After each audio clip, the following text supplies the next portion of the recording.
আসসালামু আলাইকুম everyone, welcome back to MS Assam blog. দূরে এবং কাছে, দেশ এবং দেশের বাহিরে যে যেখান থেকে আমার ভিডিওটা দেখছেন সবাইকে অসংখ্য অসংখ্য ধন্যবাদ। সবাই কেমন আছেন? আশা করি সবাই অনেক অনেক ভালো আছেন। আমি তো আলহামদুলিল্লাহ বেশ ভালো আছি। অনেক দিন পরে আবারও আরেকটা ভিডিও নিয়ে চলে আসলাম আপনাদের সামনে। অনেক দিন বলতে গেলে প্রায় 3-4 মাস পর আরও একটা ভিডিও নিয়ে চলে আসলাম। তো আমি অনেক দিন বাড়িতেও থেকে এসেছি 2 মাসের মতন, কিন্তু বাড়িতে গিয়েও কোনো ভিডিও আপলোড করিনি। আবার বাড়ি থেকে এসেছি 1 মাসের মতন হয়ে গিয়েছে, তাও কোনো ভিডিও করা হয়নি। যখন আমি বাড়িতে গিয়েছিলাম তখন অনেকটাই গরম ছিল। আমি যেহেতু শিলংয়ে থাকি, এখানে ঠান্ডা ওয়েদার। বাড়িতে গিয়ে কিন্তু আমার অনেকটাই গরম পড়েছিল, অনেকটাই প্রবলেম হচ্ছিল, সেই জন্য আমি ভিডিওটা দিইনি। আর এখানে আসার পরেও কিন্তু 2 মাসের মতন বাইরে ছিলাম, বাড়িতে ছিলাম। ঘরটাকেও গুছানো হয়েছে, অনেকটাই নোংরা হয়েছিল।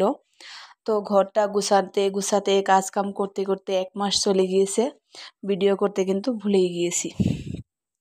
তো আজকে হঠাৎ মনে পড়লো যে না, আমি তো অনেক দিন যাবৎ ভিডিও করছি না, আজকে ছোট্ট একটা মিনি ব্লগ করি। তো আজকে শুরু করে ফেললাম। এটা একদমই দুপুরবেলা থেকে, দুপুর না বিকেলবেলা থেকে স্টার্ট করে দিয়েছি। প্রায় 4টার মতন বাজে। এখানে আমি একটা কেক বানিয়েছিলাম, কিন্তু টাইমের অভাবে ডেকোরেশন করা হয়নি, তাই একটু উপর দিয়ে সুগার বলগুলো দিয়ে ছেলেকে একটু ডেকোরেশন দিয়ে দিলাম। ছোট বাচ্চা মানুষ তো, এমনি সাদা সিধা কেকটা দিলে খেতে চাইবে না, সেই জন্য সুগার বলগুলো দিয়ে দিলাম। তো এখন টিউশনে পাঠাবো, সেই জন্য ভাবছি যে বিকেলের নাস্তাটা খাইয়ে তারপরে ওকে পাঠিয়ে দিই।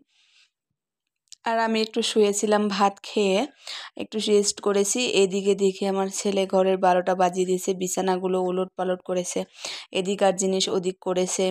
কি বলবো, ওকে ভাত খেতে দিয়ে আমি একটু শুয়েছিলাম। তো সেই টাইমের মধ্যে ঘরগুলো একদম এলোমেলো করে ফেলেছে। তো এখানে ও হোমওয়ার্ক করছিল, আমি ওকে ডাকলাম যে আসো, তুমি একটু চা খেয়ে নাও, তারপর টিউশনিতে যেতে হবে।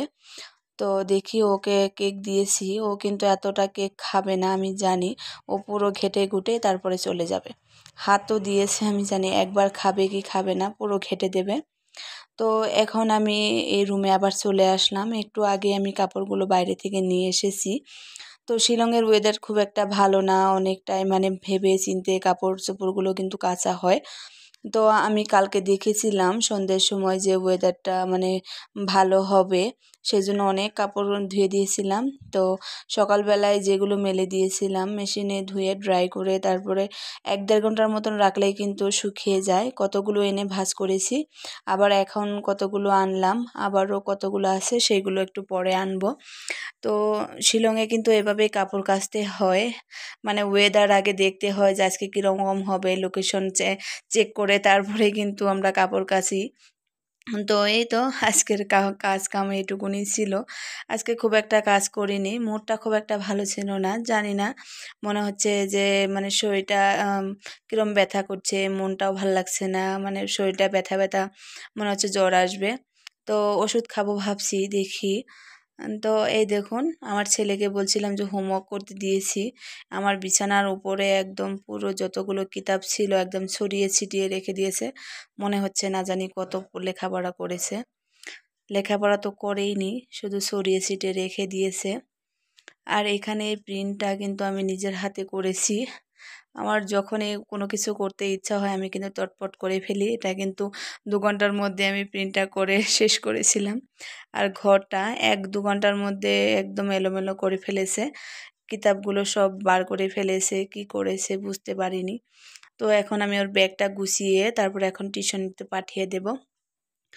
তো যারা যারা আমার ভিডিওটা দেখছেন তাদেরকে আরেকটা কথা মনে করে দিই, যদি আমার ভিডিওটা ভালো লাগে প্লিজ একটা লাইক দিতে ভুলবেন না।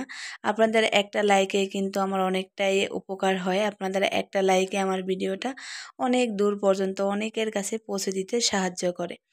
আর যারা যারা অলরেডি এই কাজটা করে ফেলেছেন তাদেরকে অসংখ্য ধন্যবাদ। আর চাইলে কিন্তু আপনারা আমার ভিডিওটা সাবস্ক্রাইবও করতে পারেন। আর সাবস্ক্রাইব করার পরে অবশ্যই পাশে থাকা বেল বাটনটি অন করে রাখবেন। তাহলে কি হবে, আমি নতুন কোনো ভিডিও ছাড়ার সঙ্গে সঙ্গে আপনাদের মোবাইলে নোটিফিকেশন চলে যাবে, আর যখনই ইচ্ছে হবে আমার ভিডিওটা আপনারা দেখতে পারবেন। তো এখন এই তো বেরিয়ে গিয়েছি, জিহান বাবাকে টিউশনিতে দিয়ে আসবো। তো বলতেছিল যে আমার পিঠে ব্যাগটা বাজিয়ে দাও, তো আমি আর পিঠে ব্যাগটা দিয়ে দিলাম। তো বলছে আমাকে এগিয়ে দাও, তো আমি দিচ্ছি। তো আমাদের রুমের সামনের রুমে ওরা কিন্তু একটা কুত্তা পালে, তো সেই কুত্তাটা দেখে ও ভয় পায়। কত সময় দেখবো রুমের সামনে বসে আছে, কত সময় আবার নিচে দাঁড়িয়ে থাকে। সেই জন্য ওকে আমি দিয়ে আসবো। তো ভয় পাচ্ছিল, বলছে যে আমাকে দিয়ে আসো, সেই জন্যই তো যাচ্ছি। তো আজকের ওয়েদারটা এতটাই ভালো ছিল কি বলবো, মানে রোদ এসেছিল অনেকটাই, সবার জামা কাপড় শুকিয়ে গিয়েছে। তো এই তো আমি চলে আসলাম ওকে টিউশনিতে দিতে। আজকে এখানেই বিদায় নিচ্ছি। সবাই ভালো থাকবেন, সুস্থ থাকবেন। আসসালামু আলাইকুম।